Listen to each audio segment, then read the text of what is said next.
A Natália respondeu. Ela usa sim. Considera a questão hepática e renal, né, hidratação, e não deu para ver o resto. Sumiu da tela aqui, Natália, que eu não consigo abrir o chat ao mesmo tempo que eu vou... Pronto, a questão da motilidade é uma coisa que eu tô fazendo agora infusão de metoclopramida, porque ele está completamente atônico, entendeu? Uhum. Não tem movimento nenhum. Maravilha. Beleza. Estão conseguindo ver minha tela, gente? Então, simbora. Pessoal, a gente vai começar a invadir um pouquinho mais a parte hemodinâmica agora. Não sei se a gente consegue fazer isso em uma aula, eu acredito que não. A gente vai indo devagarinho. Mas o importante é começar a entender os conceitos mesmo. E a gente vai ver que esses conceitos de hemodinâmica, no final das contas, a gente vai conseguir... Opa! No final das contas, a gente vai conseguir utilizar para várias finalidades. Várias finalidades que eu digo relacionada à parte de ventilação, depois tem muita relação, né, com contexto hemodinâmico, gasometria, ou seja, dentro de UTI a gente sempre vai trabalhar com esses dois lados, né, hemodinâmica e a parte respiratória, entrega de oxigênio, uma coisa acaba tendo relação com a outra.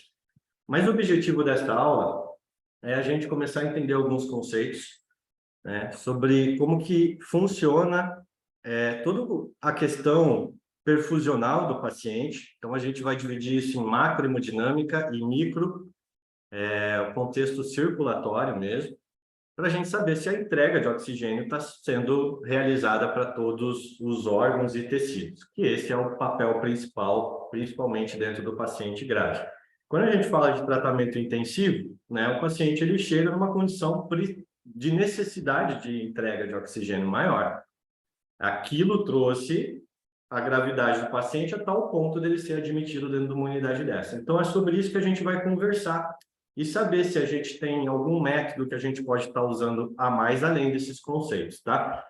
Talvez, gente, envolve muita física, né? Talvez esse primeiro momento seja um momento um pouquinho mais chatinho de entendimento, mas a gente vai devagarinho. Por isso que eu queria fazer isso talvez umas 2, quem sabe até umas 3 aulas, tá? Mas depois a coisa fica muito mais fácil para o entendimento geral. Então, a gente vai levando aí devagarinho. Se vocês tiverem dúvida, podem sempre estar chamando, levantando a mãozinha. Eu até prefiro que seja no meio da aula, né, para que a gente não tenha nenhum... que fique mais dinâmico, né? Aí, tá entrando mais gente. Beleza. Que fique mais dinâmico, tá bom? Mas fiquem bem à vontade para tirar dúvida realmente aí a gente trabalhando junto.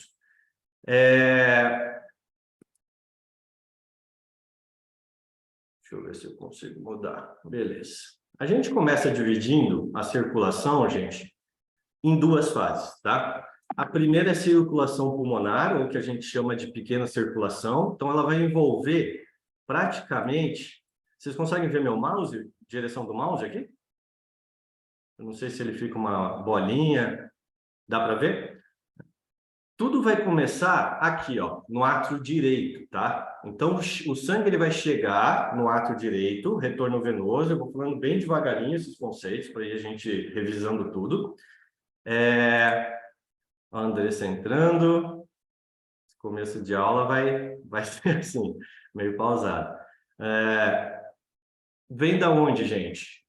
Através do retorno venoso, uma determinada quantidade de volume de sangue, a partir desse momento que ele entra no átrio direito, ele passa para o ventrículo direito, e aí ele segue para essa circulação menor, ou seja, para a circulação pulmonar. Tá? O sangue ali vai fazer toda a troca, joga o CO2 para fora, recebe o oxigênio, e ele volta lá para o átrio esquerdo, ventrículo esquerdo, e sai pela aorta. Basicamente é isso. O sistema que a gente chama de grande circulação ou circulação sistêmica, que é o que a gente vai estudar, ela envolve todo esse trajeto. A partir do momento que o sangue sai do coração, ele é bombeado numa determinada quantidade de volume e tempo, vai para a circulação sistêmica, irriga todos os tecidos e volta para o retorno venoso. De certa maneira, pessoal, o que já dá para extrair de informação importante aqui, tá? Que o que sai do coração, a gente chama de, deixa eu ver se consigo aqui, débito cardíaco. E ele é igual o retorno venoso. A única diferença que nesse mecanismo aqui da circulação sistêmica, quando o sangue sai, caramba, calma aí. Aí. Quando o sangue sai daqui, ele sai em alta pressão. Então, a gente também chama essa circulação sistêmica de alta pressão. E ela volta pelo retorno venoso, isso daqui passa pela cava, ela volta numa baixa pressão. E a gente vai entender o porquê de todos esses mecanismos, tá? Só mais gente entrando aqui. Tranquilo até aqui? Então, a gente faz essa subdivisão para entender o que é um sistema de alta pressão, o que é um sistema de baixa pressão. Porque quando a gente vai falar da hemodinâmica em si, a gente vai usar tanto o sistema de alta pressão quanto o sistema de baixa pressão.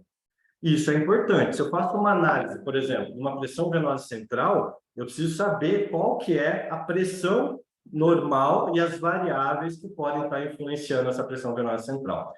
Da mesma maneira, a partir do momento que eu vou usar métodos que avaliam o sistema de alta pressão da circulação sanguínea, eu preciso entender, dentro dessa circulação do sistema, quais são os valores de referência e as formas de diferenciação dessas pressões a partir do momento que a gente usa uma estratégia ou que o organismo tem uma resposta fisiológica também.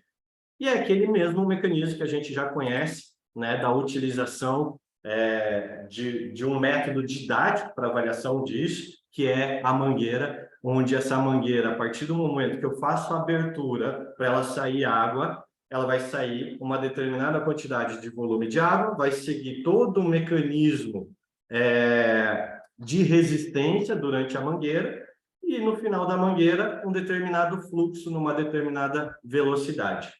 Já vou pegando algumas informações e alguns insights também. A água, quando ela sai numa determinada viscosidade. Já imaginaram se dentro dessa mangueira, em vez de ter água, tivesse uma água junto, por exemplo, com uma gelatina? Ela ficaria muito mais espessa. Será que isso interfere?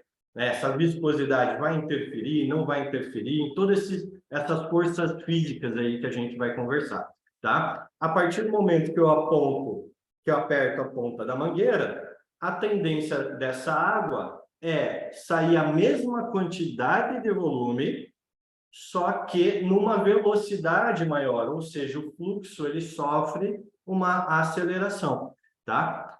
É exatamente isso, gente, que o sistema compensatório do organismo ou a fisiologia natural de uma configuração simpática faz para que o sangue seja irrigado para todo o corpo.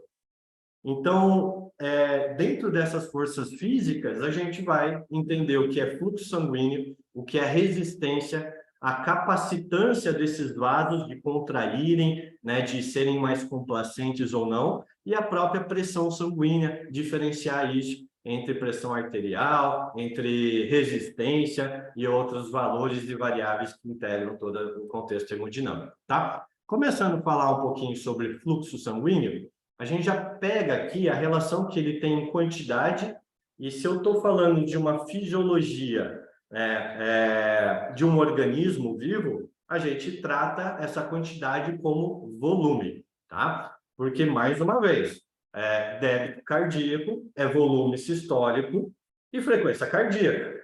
Então, o volume ele é importante. Quando vocês fazem prova de carga, vocês estão influenciando diretamente no débito cardíaco do paciente. Quando vocês fazem transfusão, vocês estão influenciando o débito cardíaco do paciente.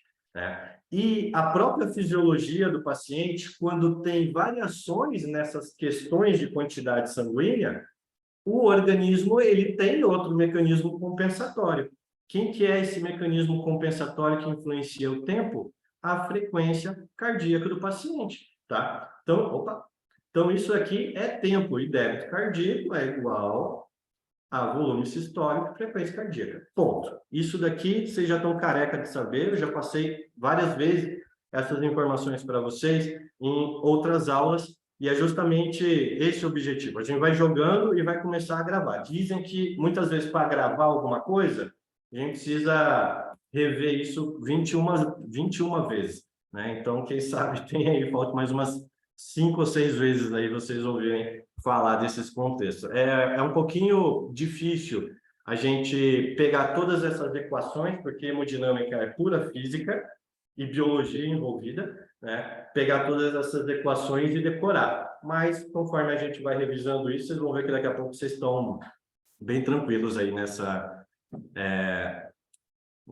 decoração aí dessas equações. E é bem legal, porque a partir do momento que eu decoro uma equação, eu bato o olho no paciente e já começo a entender o que um tem influência com o outro, tá? A outra questão que influencia, outra variável que influencia, além de volume, quantidade e tempo, o fluxo sanguíneo, é o comprimento do vaso, tá? Mas aí entra uma questão de uma fisiologia perfeita, que é durante toda a extensão do vaso, a gente tem válvulas também, que justamente vão limitar o distanciamento dos válvulas, e elas trabalham de forma independente, para que o fluxo ele siga sempre num determinado sentido. E cada porção dessa divisão vascular, ela tem ali receptores que vão fazer mais contração, mais dilatação, justamente para influenciar diretamente na hemodinâmica do paciente. Hemodinâmica, ela é essa variação de pressões que vão ter influência entre resistência e entre fluxo. Ponto.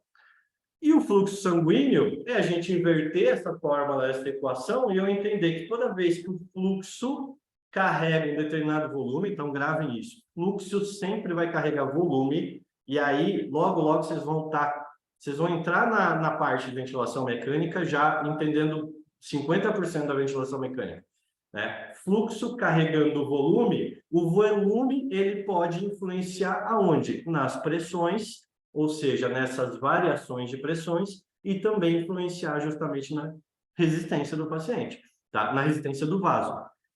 E aí a gente vai entrar em conceitos de quê? De resistência vascular sistêmica, resistência vascular periférica, mecanismos compensatórios, e a coisa vai ficar cada vez mais clara, tá? Só lembrando que a unidade de medida para um fluxo sanguíneo a gente faz por ml em minuto, tá? Ou seja, é quantidade, volume e tempo. Até aqui, tranquilo, né, gente? Além disso, gente, falando um pouco dessa equação, e a gente entra em algumas leis, né, que regem todo esse mecanismo hemodinâmico do paciente. O fluxo, então, ele entra como essa velocidade. O fluxo não é ligado diretamente à velocidade, mas é a quantidade de sangue que vai auxiliando aí um determinado caminho, carregando um determinado volume, tá? Os gradientes de pressão, então, se eu ver fatores que podem influenciar diretamente aqui no fluxo sanguíneo do meu paciente, eu tenho a pressão. Então, olha só, fluxo igual, variações de pressão e resistência. Essa resistência, quem faz é o próprio vaso, que tem esse mecanismo de resistência, justamente para quê? A partir do momento que eu fecho, eu tenho uma diferença entre o momento de abertura e o momento de saída, é a ponta da mangueira, justamente para fazer a correção desse fluxo sanguíneo, tá? E a velocidade do fluxo, tá? Isso daqui é importante também. Se eu pegar uma seringa de 10 ml e botar num calibre que tem uma área pequena, quem que tem área pequena de calibre? O leito arterial, que é um leito de alta pressão, né? Então, se eu pegar uma seringa, instilar 10 ml em 1 segundo, numa determinada área, eu vou ter um determinado fluxo, né? Eu divido a área desse calibre, né? A área dessa artéria, por exemplo, ou desse vaso, pela quantidade de fluxo, e eu vou ter uma determinada velocidade de fluxo. Por que eu estou falando isso, gente? Porque boa parte das patologias vão influenciar diretamente na velocidade do fluxo. Às vezes o paciente ele tem volume, às vezes o que está limitando a entrega de oxigênio desse paciente, é justamente porque eu, apesar de ter o mesmo volume sendo estilado, eu tenho uma vasodilatação, uma vasoplegia, e a velocidade desse fluxo sanguíneo ele diminui. O que acontece com o vaso quando a velocidade do fluxo diminui? Ele permite mais extravasamento, né? Mais perda de líquido para espaço extravascular. Não é isso que acontece? O edema pulmonar é isso. Se a gente pegar a fisiopatologia do edema pulmonar cardiogênico, a gente vai ver que o fato de eu ter um refluxo, isso faz mais congestão venosa, a velocidade do fluxo diminui, o líquido que está dentro do espaço intravascular, ele extravasa e ele vai cair aonde? Exatamente lá dentro do pulmão. Tá? Esse é o mecanismo do edema pulmonar. De forma muito simplista, né, de explicar, mas basicamente isso. Tá? E conforme eu vou tendo um aumento do calibre, a velocidade do fluxo ela vai diminuir, mesmo que eu tenha a mesma quantidade de volume sendo circulado. Isso chama atenção, gente, para quê? Porque nem todo paciente precisa de volume.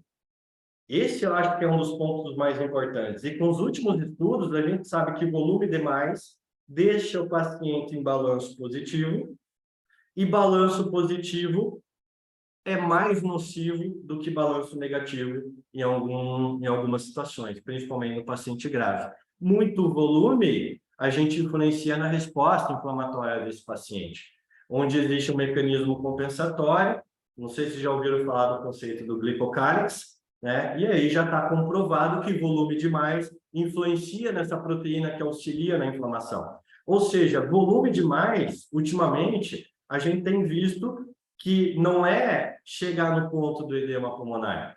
Esse é o ponto extremo, né, da hipervolemia de um paciente.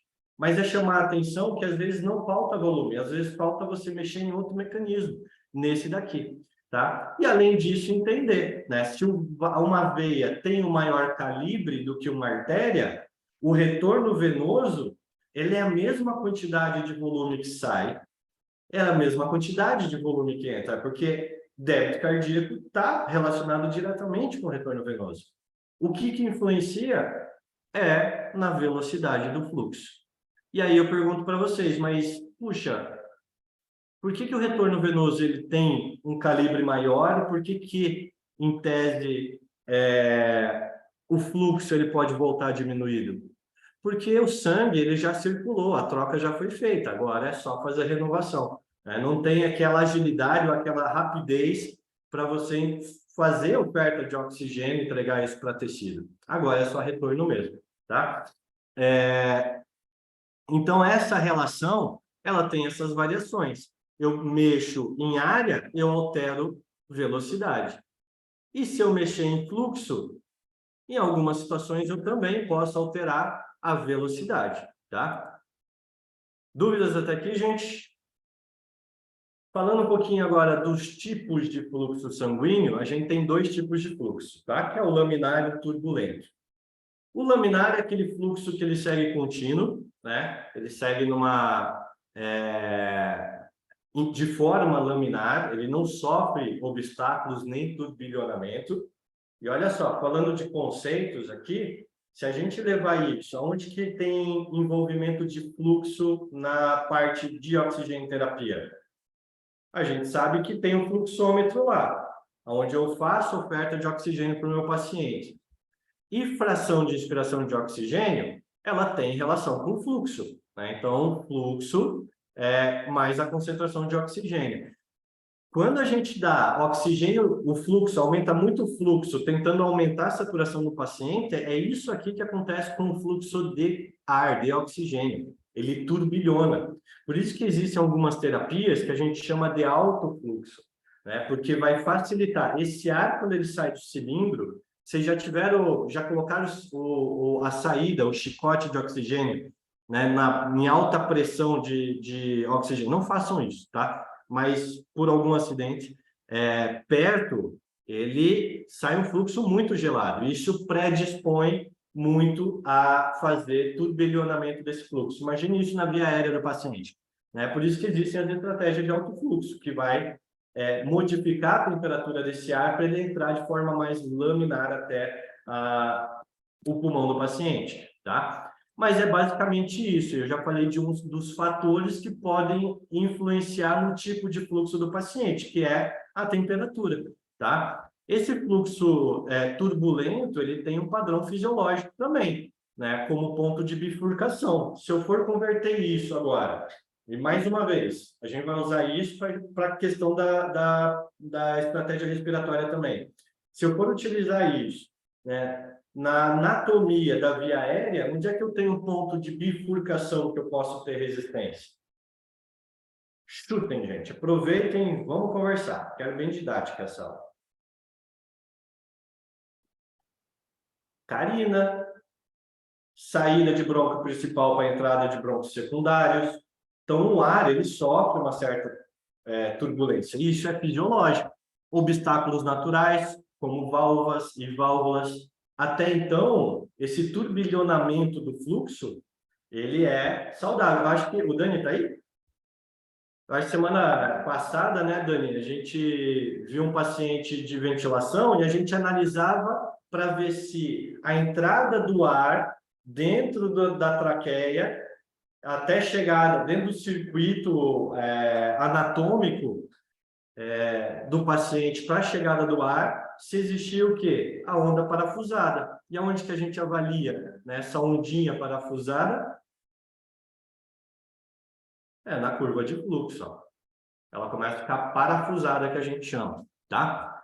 Se for pensar agora na questão vascular mesmo, olha, se eu tenho, por exemplo, um aneurisma, o fluxo de sangue, ele segue nessa direção. Quando ele encontra a parede, o que ele faz? Ele retorna. E aí eu tenho um turbilhonamento aqui, ó, de fluxo também. Isso daqui aumenta mais o aneurisma, né? Sendo que o sangue deveria seguir de forma laminar. Então, existem fatores que vão influenciar nisso. Deixa eu apagar aqui. Que vão influenciar nisso. Né? A formação de trombos fazem com que eu tenha um obstáculo e faça turbilhonamento desse fluxo. E, puxa, Daniel, quanto isso impacta no paciente? É refluxo. Né? E refluxo no paciente é deixar de entregar boa parte do fluxo sanguíneo, sendo que a gente sabe que o contexto hemodinâmico, a gente precisa dessa entrega de fluxo sanguíneo, certo? Além disso, o outro fator é a resistência vascular, e é aquele mecanismo onde o organismo tem essa capacidade, né, de fazer com que eu aperte mais a ponta da mangueira e solte mais a ponta da mangueira. Mais uma equação, resistência é igual, mesma coisa, variação de pressão, só que dividida pelo fluxo. E essa unidade a gente sempre vai avaliar em milímetros de mercúrio, tá? O que é resistência, gente? A partir do momento que o sangue está seguindo pelo vaso e o vaso se contrai, aquele volume que está passando pelo vaso, aquele determinado fluxo que está passando uma determinada velocidade, ele vai ter um aumento de pressão. E esse aumento de pressão vai tentar fazer o quê? Jogar o sangue mais rápido, né, e mais longe. Então, esse mecanismo de resistência, ele vai ser influenciado exatamente por essa capacidade do vaso de fazer contração ou não, ou seja, influência diretamente no raio, que interfere no calibre, a capacitância desse vaso. O que é capacitância, gente? Capacitância é a mesma coisa que complacência. A capacidade que um órgão, um tecido tem de acomodar. O pulmão, ele é altamente complacente, ele consegue receber boa parte do volume que chega. Ao mesmo tempo, se a gente pegar um órgão mais rígido, por exemplo, o rim, ele não tem uma complacência tão boa ou tão forte como a do pulmão. Então, geralmente, em locais que tem baixa complacência ou capacitância, eu tenho um aumento de pressão naquela região, tá? E o outro mecanismo que pode influenciar também, o comprimento, a gente viu que, em tese, dá para descartar, existe, não descartar 100%, mas ele não entra tanto no conceito hemodinâmico, né? Mas a viscosidade, sim. O que influencia a viscosidade de um fluido?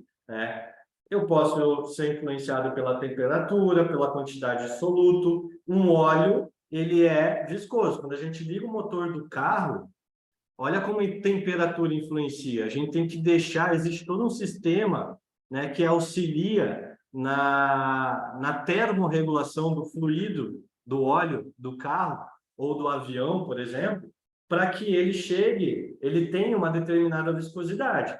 Se ele fica muito espesso, aí eu posso ter um problema. Ele pode ser muito viscoso a ponto de não conseguir manter um determinado fluxo, ou pouco viscoso, né, com mais resistência, digamos assim, ou pouco viscoso a ponto de que ele vai passando direto e não vai cumprir a função dele, que é no sistema de óleo hidráulico, por exemplo, fazer a lubrificação do motor, né? Então, viscosidade influencia bastante também nessa questão hemodinâmica, a gente vai ver ainda mais umas características. Mas vamos falar um pouco sobre o raio, o diâmetro, né, o calibre do vaso.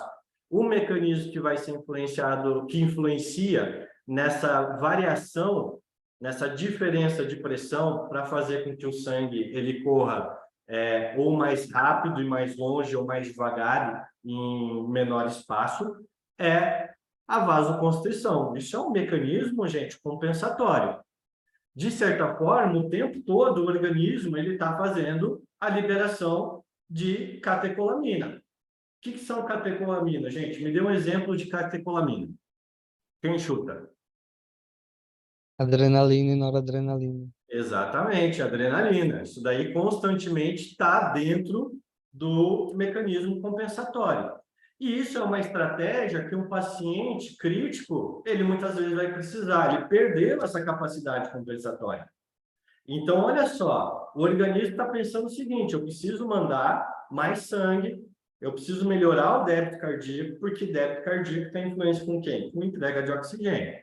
Então, vamos relembrar lá, o que é a entrega de oxigênio? DO2, que é a relação do débito cardíaco com quem? Conteúdo arterial de oxigênio. Ponto. O que é débito cardíaco que a gente viu hoje? Débito cardíaco, ele é uma análise não, né? É uma resposta de tempo relacionada ao volume. Ponto.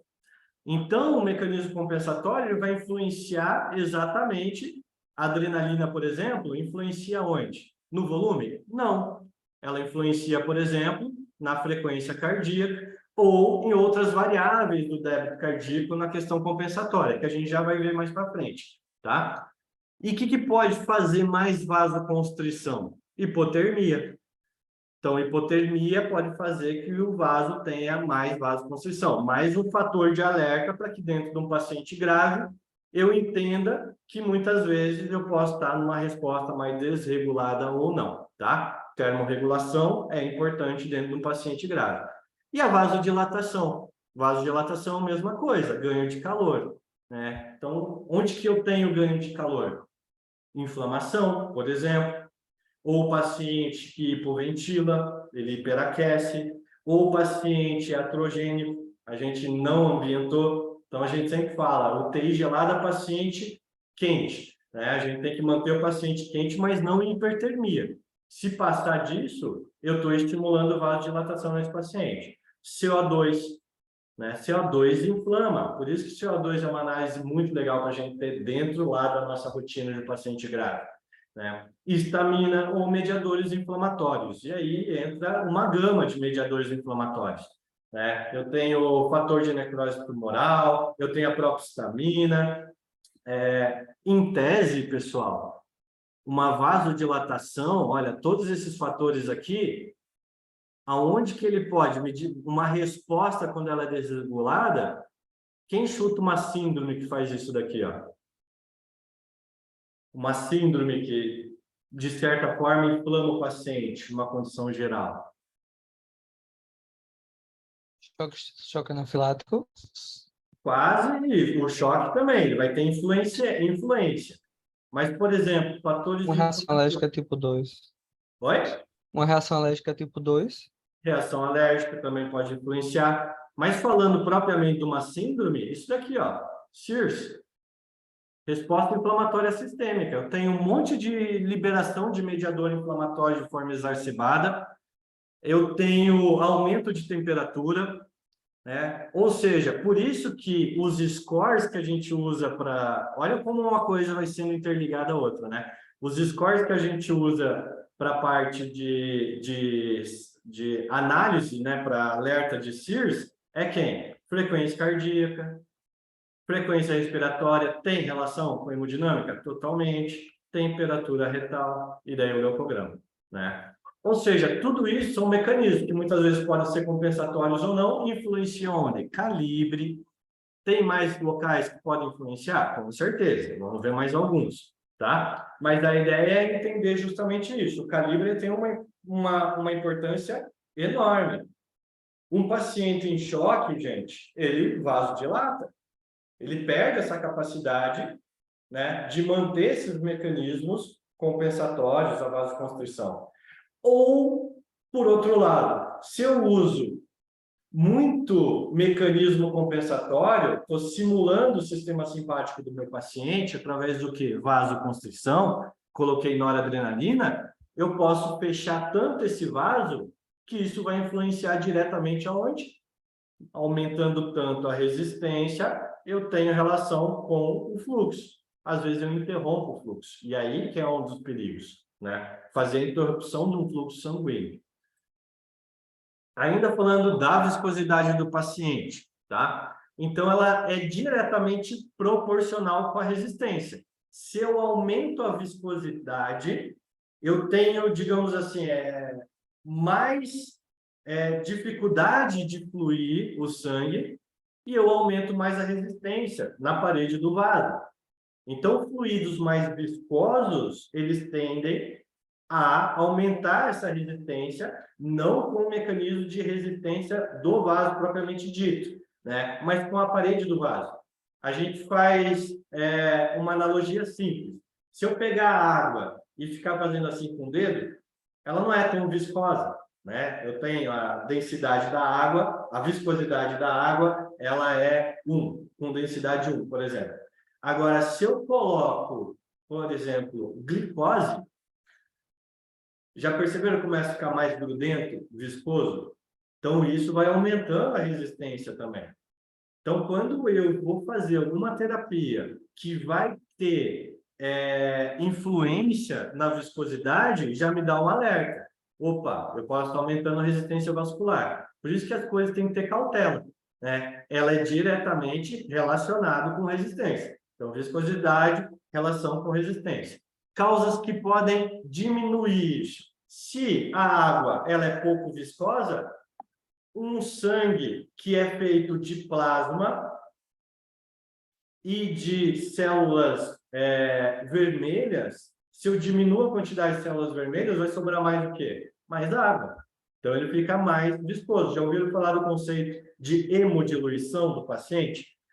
E em casos patológicos, como, por exemplo, anemia e aplasia de medula, onde o paciente não produz hematócrito. Mas por que eu estou falando isso, gente? Porque além disso que eu citei, solutos de glicose, a viscosidade, boa parte dela está relacionada com quem? Hematócrito, tá? Então, esse é um outro fator. O paciente chega desidratado, policitemia, eu já começo a entender que a viscosidade sanguínea dele é maior. E a resistência vascular dele, ela está alterada também, de acordo com a viscosidade.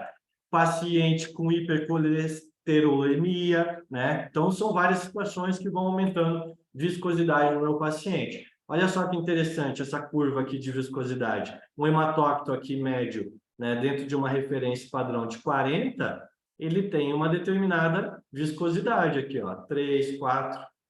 Ao mesmo tempo, se eu hemoconcentro esse paciente, olha o que acontece com a viscosidade, ela vai aumentando. E a mesma coisa acontece quando eu hemodiluo o meu paciente. A viscosidade diminui. Puxa, Daniel, quanto que essa resistência tem relação com hemodinâmica do meu paciente? Gente, só voltar lá no slide. Ó. Primeiro slide. Influência total em hemodinâmica, influência total em fluxo sanguíneo. Tá? Sempre aqui vai ter resistência como um parâmetro que vai influenciar diretamente na hemodinâmica do meu paciente. Tá? Até aqui, gente, está tudo bem? Junto com isso, olha, como eu falei, fatores que influenciam além do hematócrito, temperatura, né, que vai deixar o sangue mais viscoso. Então, eu sempre tenho das premissas básicas, né, de um paciente, não só crítico, mas dentro da internação, como análise, o que é? É temperatura. Às vezes passa isso despercebido. Puxa, a temperatura está baixa, né, ou a temperatura está muito alta. Isso é uma condição de urgência, né, uma condição de emergência. Então, mais uma vez, além da temperatura hematócrita, a quantidade de solutos também. Sódio, lembra lá cálculos que a gente faz dentro de terapia intensiva para ver a osmolaridade do paciente? Paciente com raio de glicose, a osmolaridade dele é enorme. Olha a quantidade de soluto aqui, né? Se a gente pegar a glicose e botar no dedo junto com água, né? Misturar a água que está no dedo com glicose, vai ficar mais viscoso, né? Podem fazer o teste aí. Então, olha o quanto isso está influenciando na resistência desse paciente, influenciando diretamente, né, na hemodinâmica desse paciente. E aí, aquele paciente que está hiperosmolar muitas vezes, e eu não sei se esse paciente, né, a entrega de oxigênio, puxa, mas a macro dele está tão boa, a hemodinâmica dele está tão saudável, tão ajustadinha, né? Por que será que esse paciente está fazendo falência múltipla? Então, olha quantas coisinhas dentro, né, de um paciente grave a gente começa a analisar. E a ureia, né? A ureia é outro soluto aí, né? Eu não vou fazer o teste, né, do dedinho com ureia, se vocês quiserem, vocês podem fazer aí, mas também deve mudar muito a viscosidade sanguínea desse paciente, tá? Influenciando diretamente na resistência. Além disso, gente, capacitância, aquilo que a gente conversou, complacência, né? A capacidade que o vaso tem de acomodar uma porção, uma determinada quantidade de sangue. E eu tenho vasos que têm uma capacitância maior e outras menores. Se a gente pegar aqui essa curva, a gente vai ver o seguinte, olha, vamos pensar no volume médio aqui de 2.500 ml. Aqui eu tenho a minha veia. Lembrando que a veia, gente, ela tem uma maior ou menor capacitância com a artéria? Muito maior, 24 vezes maior, né, a capacitância, né, a capacidade de acomodar volume do que uma artéria, porque a artéria que é alto fluxo, ela precisa seguir num leito por alta pressão, a gente precisa ter pressão dentro da artéria. Na veia já, no sistema venoso já é diferente, tá? Então, 2.500 ml, se a gente fizer dentro uma curva aqui linear até a gente chegar na curva de pressão, olha a pressão que chega essa quantidade de volume. E aí, gente, a gente começa a fazer referência sobre uma outra análise que em breve vocês vão começar a utilizar muito, que é o quê?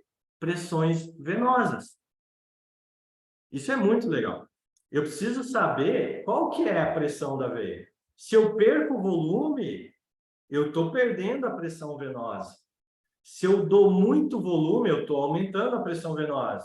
Então, o ideal é saber de qual que é a referência e o quanto de impacto isso influencia também na pressão venosa no meu paciente. Mas pressão venosa está levando sangue para o coração, não tem influência diretamente com oferta de oxigênio.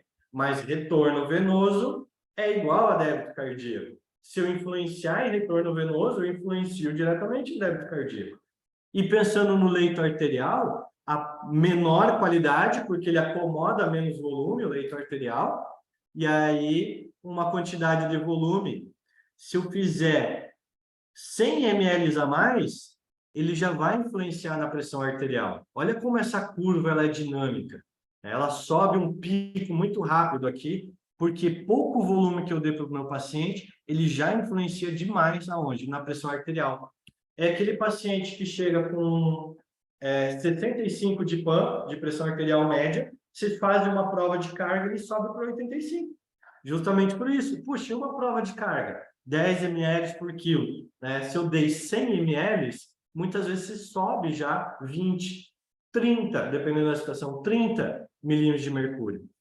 E o contrário também. Se eu tenho ou inibição simpática do meu paciente, ou eu tenho hipovolemia, pouca quantidade, olha a influência aqui, gente, pouca quantidade de volume que já perde no meu paciente, ele já influencia demais aonde?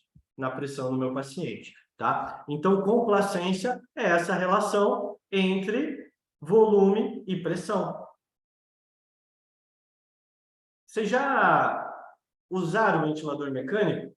Ventilador mecânico é isso, gente, é volume e pressão. E depois a gente vai ver que tem tudo a ver com complacência.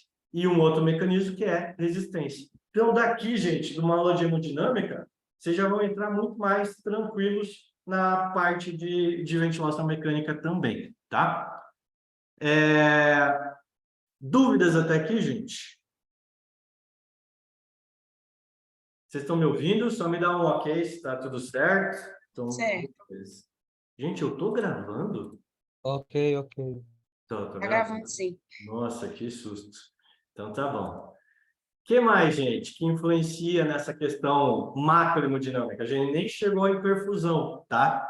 A gente está falando aqui do conceito macro, aquele conceito de eu entender por que um volume influencia tanto na pressão arterial do meu paciente, né? O porquê que muitas vezes um mecanismo compensatório, uma NOREP, muitas vezes podem influenciar na pressão do meu paciente, o quanto isso influencia na macrohemodinâmica, se vai ter a ver com contratilidade, se não vai ter, o quanto isso tem relação com débito, tudo isso que a gente vai vendo juntos aí, devagarinho, tá? Não precisem concentrar em todas as equações, talvez a gente vá revisando isso várias vezes ao longo dessa nossa jornada, beleza? Então, vamos lá. E falando, né, de uma outra variável que influencia bastante no contexto hemodinâmico é a pressão sanguínea, tá? E aí, gente, fazendo ali referência e revisando o que a gente viu sobre essas variações de pressão, e agora a gente está falando de pressão propriamente dita, a pressão arterial, ela tem influência com todos esses outros fatores, por isso que influencia tanto a pressão mesmo do meu paciente, e o porquê que eu vou avaliar essa pressão depois e como eu vou avaliar, e qual o melhor método para avaliar, né? Porque ela tem ligação direta com quem? Com débito cardíaco e com resistência periférica do meu paciente, tá? Então, a influência, ela é direta, uma coisa está relacionada à outra. E a unidade que a gente avalia as pressões do meu paciente é através de milímetros de mercúrio ou de centímetros de água. Quando eu faço pressão intraabdominal, a gente usa o quê? A gente usa a coluna da água para eu ver em centímetros da água e fazer a conversão, né, em milímetros de mercúrio. Valendo uma caixa de bis, qual que é a conversão de centímetros de água para milímetros de mercúrio? Eu acho que é 1,25 centímetros. Ou é 1,14. Ai, não lembro. 1,36. 1,36. Mas a Andressa não vale. Ela não Ela já ganhou vale. uma caixa, já estou devendo aí uma filial da Cacau Show. Daniel, Oi? foi assim que eu bati o motor do carro. A Ah, é? explicação do óleo. Aí, ó, aumentou muito a pressão, exatamente. Né? Se você tivesse colocado no teu motor do carro, na linha, um manômetro para avaliar isso, ou uma coluna da água, você teria resolvido, você ia ver que a pressão está aumentando, tá? Isso é legal, gente, sabe por quê? Puxa, tem métodos ou tem situações que eu não consigo avaliar por milímetros de mercúrio. Faz centímetros de água, gente. Eu tenho como avaliar a pressão arterial do meu paciente com centímetros de água? Tem. Se eu colocar um catéter arterial nesse paciente, aqui no vaso, botei um catéter e liguei ele numa coluna da água e botei uma régua aqui do lado, ele vai subir essa coluna da água, o fluido que está aqui dentro, que é a solução salina, e vai me dar uma quantidade aqui de centímetros de água. Eu faço a conversão. É a mesma coisa que a gente faz, por exemplo, para análise de PIA. Eu faço com coluna de urina ou com coluna da água, avaliação da pressão intraabdominal através de um circuito que é ligado, né, dentro da vesícula, da bexiga do paciente, né? Pressão venosa central, gente, se eu passo um catéter central no meu paciente e ligo uma coluna da água, eu tenho avaliação da pressão venosa central em centímetros de água, converto isso para milímetros de mercúrio. Eu já sei, a partir dessa aula, que o leito venoso ele tem uma pressão menor, vou pegar uma referência de pressão venosa central para eu saber, puxa, deu 3 milímetros de mercúrio, isso tá bom ou não tá?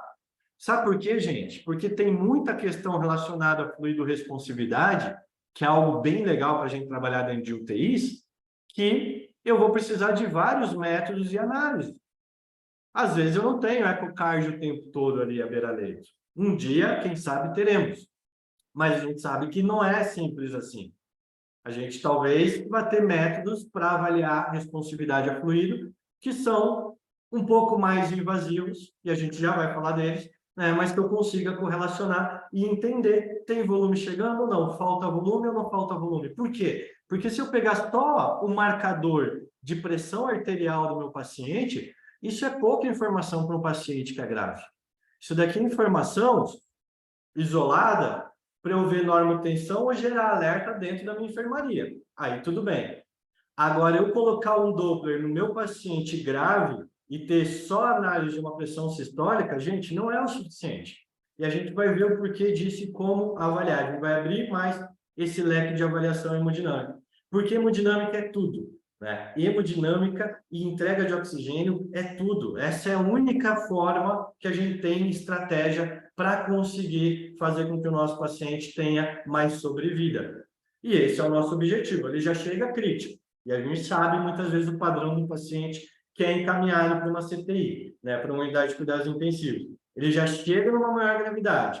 Então, eu tenho que usar os melhores recursos para tratar. Não é diagnóstico, não é tratar a doença renal, é garantir que eu tenha entrega de oxigênio. E para isso vai envolver DO2, consumo, débito cardíaco, resistência vascular e assim por diante.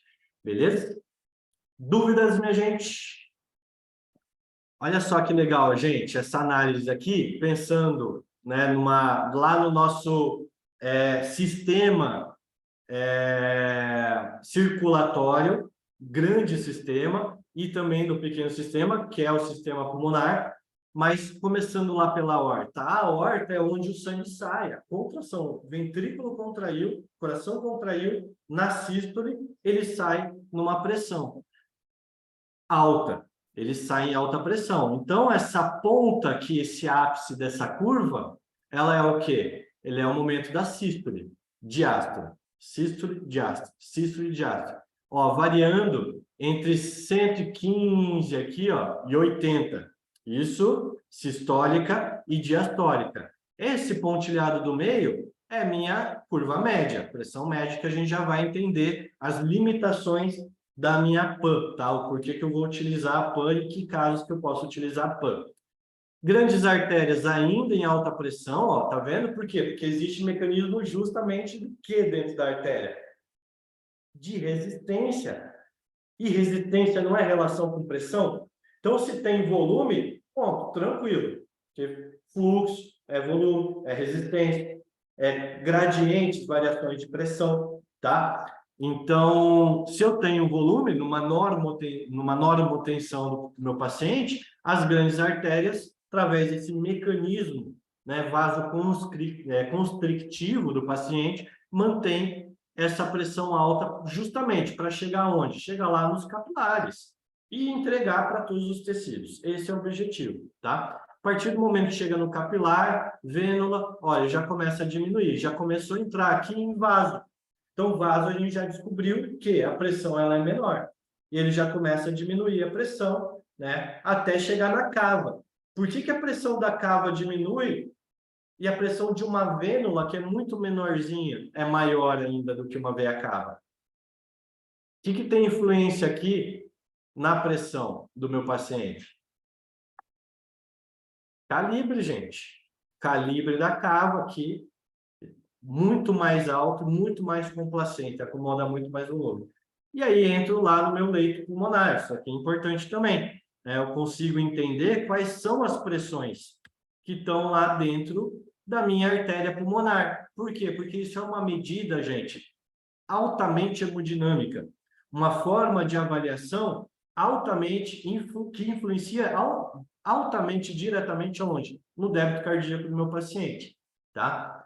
Então, essas pressões aqui relacionadas à parte pulmonar e cardíaca, ela vai ser interessante. E isso vai ser um método e uma análise que, a partir de hoje, vocês vão aprender a fazer dentro da UTI.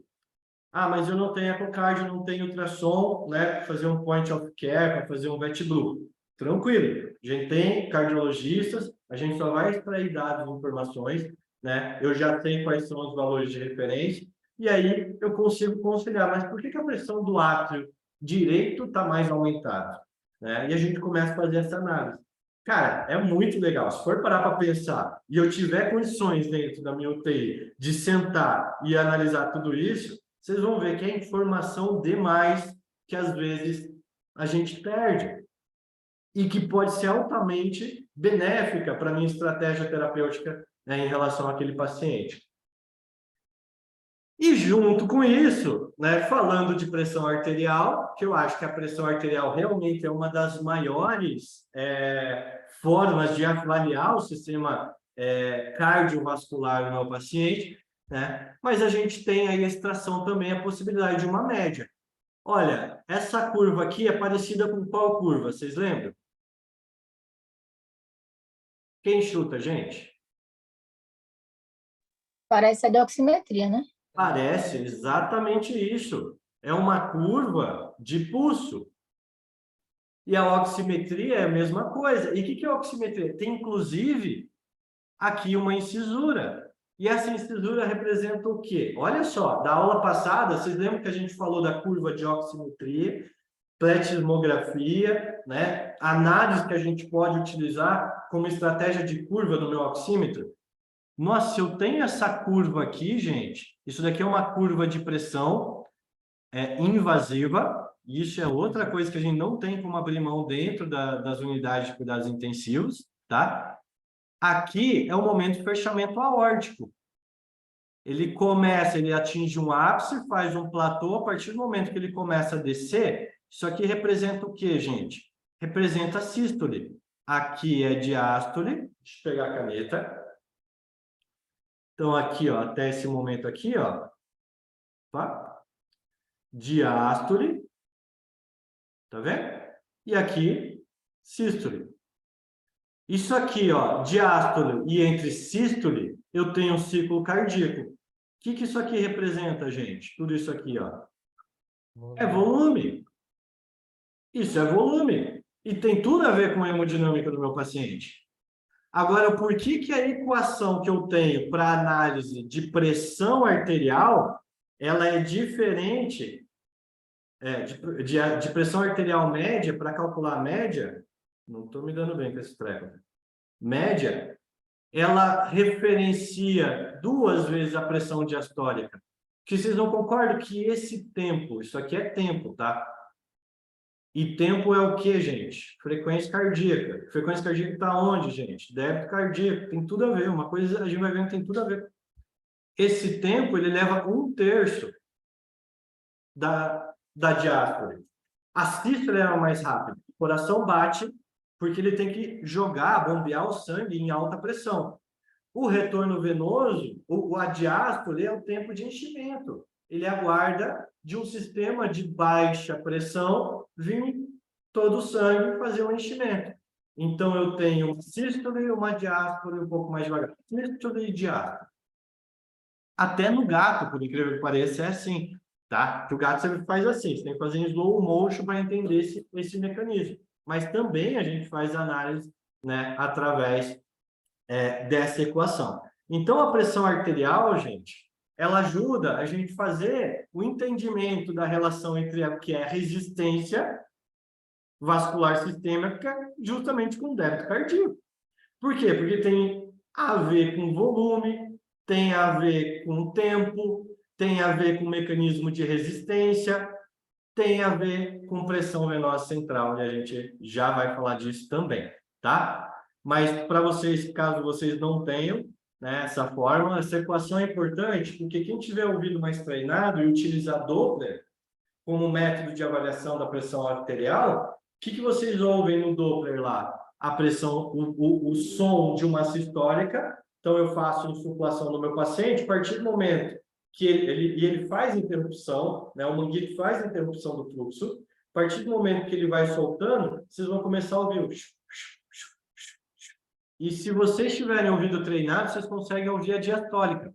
Por isso que eu acho legal quem trabalha com Doppler, mas não é o melhor método de avaliação de hemodinâmica, a gente já vai ver isso também, tá bom? Mas quem trabalha com Doppler, gente, começa a usar o fone de ouvido. Se vocês pegarem o Doppler, vocês vão ver lá que ele tem um localzinho para vocês botarem fone de ouvido. E aí vocês começam a treinar o ouvido para tentar ver exatamente o momento em que varia o som daquilo que vocês começaram a ouvir inicialmente, e essa variação, ela representa a pressão diastólica. Então, se eu tenho a sistólica mais a diastólica, eu tenho o quê? A média. Agora, a média, gente, ela não é tão acurada assim, tá? Para que a gente usa muito a média para um paciente crítico? Se a média não é a melhor forma da gente avaliar, eu não posso ter só a avaliação de uma média e eu não posso ter a avaliação só de uma sistólica. Olha só como eles se complementam, né? Se a pressão média ela tem tudo a ver com débito e resistência, gente, aonde que eu posso estar utilizando a média para avaliação e monitoração do meu paciente grave? O que vocês acham? Ela pode... Pressão de perfusão, Oi? para avaliar a pressão de perfusão. Perfeito, pressão de perfusão. Aí sim, aí eu estou falando de pressão de perfusão do cérebro, do crânio, pressão de perfusão do abdômen, pressão de perfusão do tórax. Por quê, gente? Porque tem relação direta com perfusão. Aí é legal a gente ter essa análise aqui de pressão arterial média, tá? Mas ela não pode direcionar a minha estratégia, principalmente com fluido responsividade, volêmico, né? Daniel, Oi? eu tenho uma dúvida, na verdade, na prática. Diga Eu lá. eu não lembro, acho que foi algum curso que eu aprendi, mas não vou lembrar. Ou algum livro lendo, sobre a mensuração da pressão de perfusão, né? Só que de uma maneira rápida, no atendimento emergencial, quando a gente não tem um acesso, geralmente eu pego o Doppler e coloco no globo ocular. E aí, se eu não tiver fluxo audível, eu já percebo que essa pressão ela está abaixo de 75, a PAN, abaixo de 75. Isso tem procedência? Tem um estudo bem legal que ele trata exatamente isso, um método que avaliou um N de pacientes, onde eles fizeram essa análise através da pressão intraocular. Eu não lembro, eu não sei se a Andressa tem algo mais recente, que ela está participando, né, dos grupos lá de discussão, mas sim, tem influência.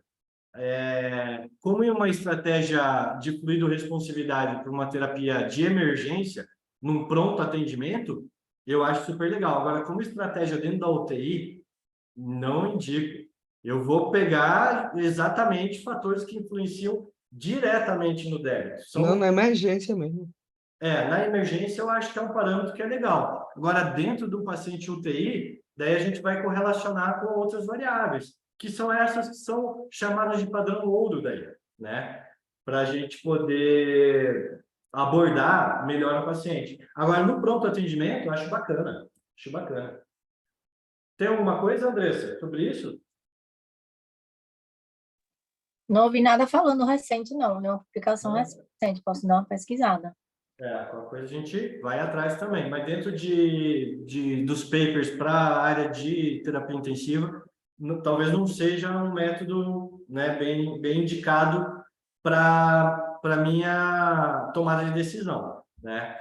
Eu vou usar coisas que são mais validadas e mais assertivas, né? Ainda mais que a gente está falando de um paciente extremamente grave e tudo mais, né? Quando eu falo de pressão arterial média com essa relação débito cardíaco, a gente vai falar muito do débito cardíaco. Isso aqui tem influência total do que, gente? Macrohemodinâmica. É a quantidade de volume, então é volume que pode influenciar. Se não for volume, pode ser contratilidade. Se não for contratilidade, pode ser a pós-carga desse paciente. Ponto. Macrohemodinâmica influencia nisso. Paciente com pressão arterial baixa, você dá volume, daí respondeu, de repente voltou. Aí você dá mais volume para o paciente. Ah, respondeu, voltou. E você fica na provinha de carga 3, 4 vezes. E a localização dessa macro está aqui, ó, é vasoplegia, gente. Por exemplo, o paciente está em choque, o paciente está com anafilaxia, choque séptico, CIRS, qualquer coisa que gere vasodilatação. E você está dando volume, volume, volume. E a gente sabe, né, do balanço desse paciente, o quanto isso vai influenciar diretamente aonde? Na resposta dele. Esse paciente vai ter mais tempo de hospitalização, mais riscos de descompensação, tá? Por isso que essa localização aqui, ela é bem legal. Mas como integrante, então, débito cardíaco, a gente sabe que a frequência cardíaca e volume sistólico, ela pode ser influenciada por alguns fatores. Olha o mecanismo, né, do sistema nervoso autônomo como regulador primário disso. Fazendo o quê? Ativação simpática. E quando ele faz ativação simpática, qual que é a resposta para ele mexer em débito aqui e melhorar a pressão? Frequência. Frequência. Frequência, perfeito. E também resistência vascular, que daí vai estar no próximo slide. E outros fatores também. Hormônios, catecolaminas, que vocês já me falaram, né? A principal. Influência de potássio, aí eu tenho bomba, sódio, potássio. Eu tenho outros fatores que podem influenciar, são isquemias. Ou seja, tudo isso eu tenho que estar concordante. Por isso que o TI, ou paciente grave, demanda muito mais análise, muito mais exame, né? E o volume injetado, que é o volume sistólico, ele tem essa relação aqui. Por isso que a gente vai falar muito sobre o quê? Localização hemodinâmica. Eu preciso entender, né, o que meu paciente precisa. Se é volume, se é contração, se é pós-carga. Essa estratégia, gente, de dar carga, carga, carga, daí bota na dobuta, daí bota na norep, isso aí é um trabalho do Rivers há muito tempo atrás, é uma estratégia, de certa forma, mais desesperadora. Talvez como abordagem primária, e aí sim, padrão Rivers emergência. Abordagem inicial. Depois disso, você vai ficar com o paciente, ele já foi admitido na tua CTI. Aí você tem que localizar.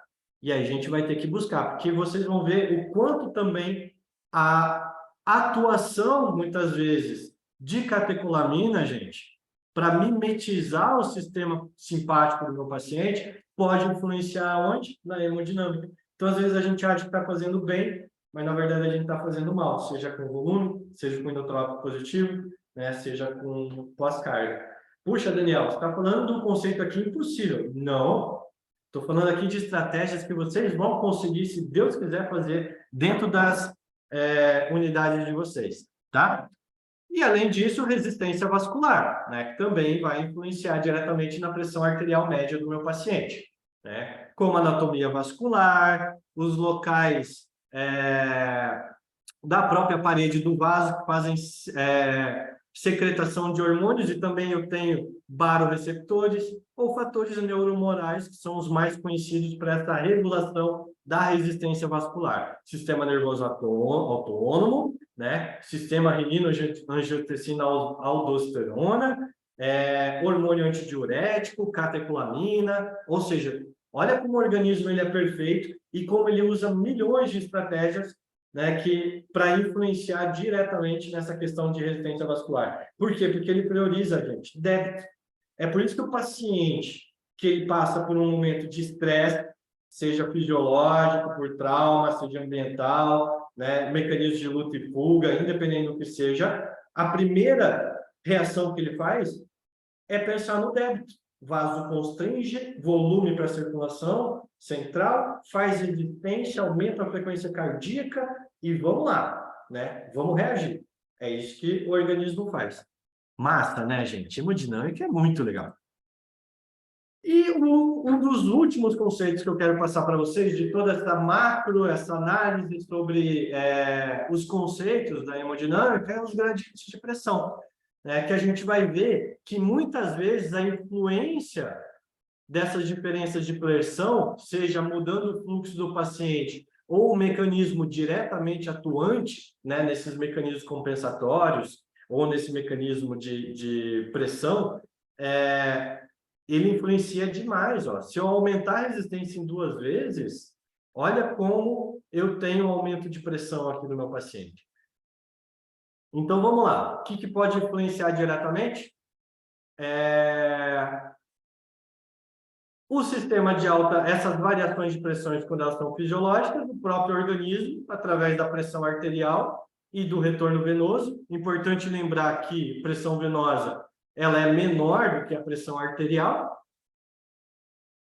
Só um pouquinho, gente, rapidinho.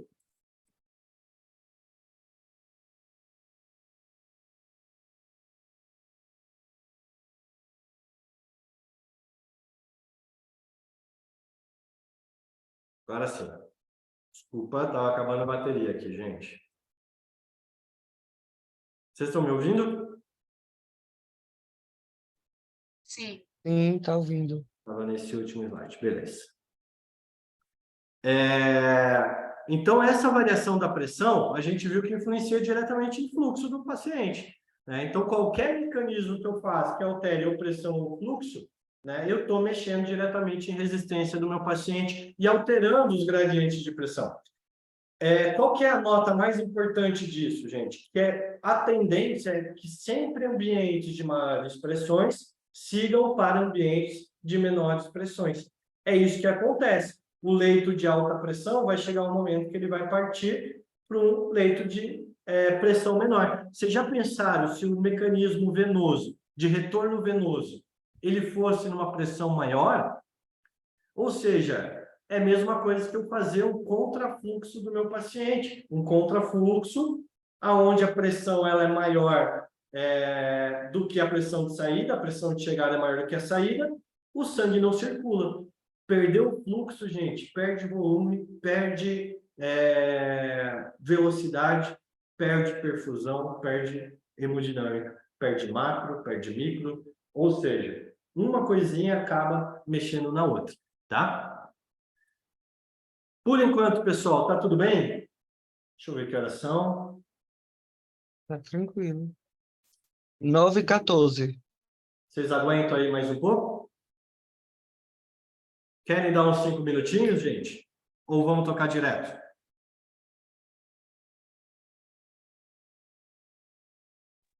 Falta muito. Falta 3 muito.